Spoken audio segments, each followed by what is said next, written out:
আরেকটা বিষয় বলি যে গতকাল জেলার বিভিন্ন ডিআই অফিসে যোগ্য চাকরিয়ারা শিক্ষক শিক্ষিকা শিক্ষাকর্মীরা শান্তিপূর্ণভাবে ডিআই অফিস অভিযান করেছিল। বিভিন্ন জেলায় সেখানে নিরীহ শিক্ষকদের উপর পুলিশ বর্বরোচিত আক্রমণ করেছে, লাঠিপেটা করেছে। সবচেয়ে দুর্ভাগ্যের বিষয়, অত্যন্ত পরিতাপের বিষয়, শিক্ষককে লাথি মারা হয়েছে। এটা একজন শুধু শিক্ষককে লাথি মারা নয়, এটা সমগ্র শিক্ষক সমাজকে লাথি মারা হয়েছে। এটা গোটা ভারতবর্ষের বুকে যেভাবে শিক্ষকদেরকে এইভাবে রাস্তায় নামিয়ে আনা হয়েছে, লাঠিপেটা করা হচ্ছে, আক্রমণ করা হচ্ছে, মিথ্যে মামলা দেওয়া হচ্ছে এবং লাথি মারা হচ্ছে, এর তীব্র নিন্দা শুধু করছি নয়, এর বিরুদ্ধে সমস্ত নাগরিক সমাজকে আহ্বান করব, আপনারাও আসুন। এখন আমাদের কোনো পক্ষ নেই, আমাদের একটাই পক্ষ, আমরা চাকরিয়ারা যোগ্য শিক্ষক শিক্ষিকা শিক্ষাকর্মী। আজকে যে মহামিছিল রয়েছে, সেই মহামিছিলে যারা অংশগ্রহণ করবেন তাদের কাছেও আন্তরিকভাবে অনুরোধ করব যে আমাদের কমিশনকে বাধ্য করতে হবে যে আমরা এখানে কোনো যুদ্ধ দাঙ্গা হাঙ্গামা করতে আসিনি। আমরা শান্তিপ্রিয় নিরীহ শিক্ষক শিক্ষিকা শিক্ষাকর্মী, আমরা বিদ্যালয়ে ফিরে যেতে চাই, আমরা ব্ল্যাকবোর্ডের সামনে দাঁড়াতে চাই, আমরা ছাত্রছাত্রীদের সামনে মাথা উঁচু করে দাঁড়াতে চাই, আমরা চক ডাস্টার নিয়ে ক্লাসরুমে যেতে চাই। তো সেই জায়গাটাকে ফিরিয়ে পেতে গেলে তাহলে আমাদের কমিশনের সামনে লাগাতার আমাদের আন্দোলন করতে হবে, সেটা শান্তিপূর্ণভাবে। আমরা পুলিশ প্রশাসনের সঙ্গে সর্বতভাবে সহযোগিতা করছি। আমরা আশা করব পুলিশ দ্বিতীয়বার এরকম বর্বরোচিত যেন আক্রমণ না করে, কারণ আমাদেরকে কিন্তু তখন ভিন্ন পথ অবলম্বন করতে হবে। এইটুকু আপনাদের কাছে বলে রাখলাম। নমস্কার। দেখুন,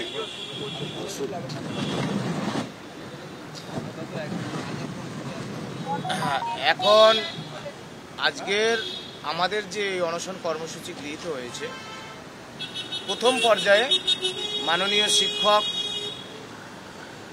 পঙ্কজ রায় মহাশয় বসবেন এবং এটা আমাদের সকলের সম্মিলিত সিদ্ধান্ত। সুতরাং আমরা এই অনশন কর্মসূচিটাকে কিভাবে সঠিক উপায়ে বাস্তবায়িত করা যায় আপনারা জানতে পারবেন। অতীতেও আমাদের সেই ইতিহাস আছে, আপনারা জানেন। মাননীয় শিক্ষক পঙ্কজ রায় আপাতত একজন বসবেন, এই মুহূর্তে একজন বসবেন। আপনারা যে গতকাল থেকে এখানে বসে আছেন, গতকাল মুখ্যমন্ত্রী সাংবাদিক সম্মেলন করে বললেন যে সরকার আপনাদের পাশে আছে, সর্বতভাবে আপনাদের সঙ্গে আছে। আপনারা যে গতকাল বসে আছেন, না, আমাদের সাথে তো কেউ যোগাযোগ করেনি এবং আমাদের মুখ্য সচিব বলছেন যে সরকারের আমাদের পক্ষে আছে। কিভাবে পক্ষে আছে? গত 7 তারিখ, গত 7ই এপ্রিল নেতাজি ইন্ডোরে রাজ্যের মুখ্যমন্ত্রী কি বললেন? যোগ্য শিক্ষকদের শিক্ষাকর্মীদের ভলান্টিয়ারি সার্ভিস দিতে বললেন। অথচ তিনি তারই চেয়ারম্যান স্কুল সার্ভিস কমিশনে, তিনি বলছেন মিরর ইমেজ আমি প্রকাশ করব, যোগ্যদের তালিকা আমি দেব। এটা দিয়ে দিলেই তো বাংলার মানুষ দেখতে পায় কারা শূন্য পেয়ে চাকরি পেয়েছে, কারা ঘুষ দিয়ে চাকরি কিনেছে, কারা যোগ্য। আর যোগ্যদের চাকরিটা বাঁচিয়ে দিলেই সমস্ত সমস্যার সমাধান। এই সব কথা বলে আবারও বাংলার মানুষকে বিভ্রান্ত করার চেষ্টা করছেন।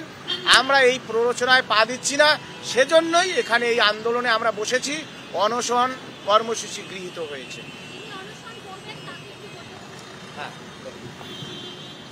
নমস্কার, আমার নাম পঙ্কজ রায়, আমি সালাইডাঙ্গা হাই স্কুলের শিক্ষক।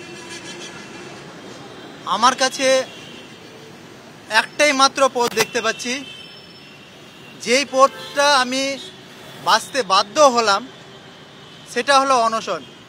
গান্ধীজির অনেক পদ্ধতি ছিল, সেই পদ্ধতির মধ্যে এটা একটা গুরুত্বপূর্ণ একটা পদ্ধতি, যেই পদ্ধতিটা শান্তিপূর্ণভাবে আমরা করতে পারবো এবং সেই শান্তিপূর্ণ পদ্ধতির যে অনশন সেটা আমি এখন থেকে শুরু করছি।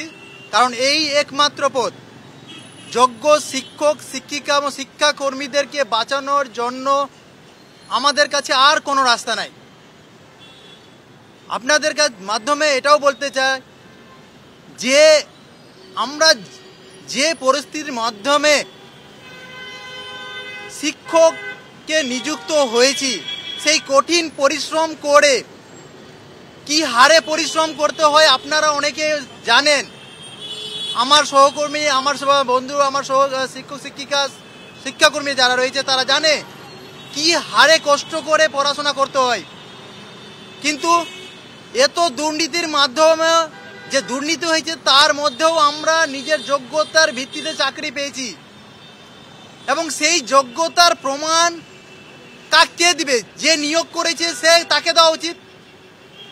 কারণ এই পরীক্ষা নিয়েছে এসএসসি, রিকমেন্ডেশন করেছে এসএসসি, অ্যাপয়েন্টমেন্ট দিয়েছে বোর্ড ঠিকই, কিন্তু সম্পূর্ণ কার্যপ্রক্রিয়া হয়েছে সরকারের দ্বারা।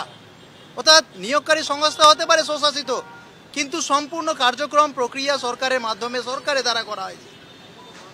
এই জন্যই আজকে আমরা আজ আচার্য সদনের সামনে আমি সবার পক্ষ থেকে অনশনে বসলাম, কারণ এই আচার্য সদনই আমাদের বাঁচাতে পারে।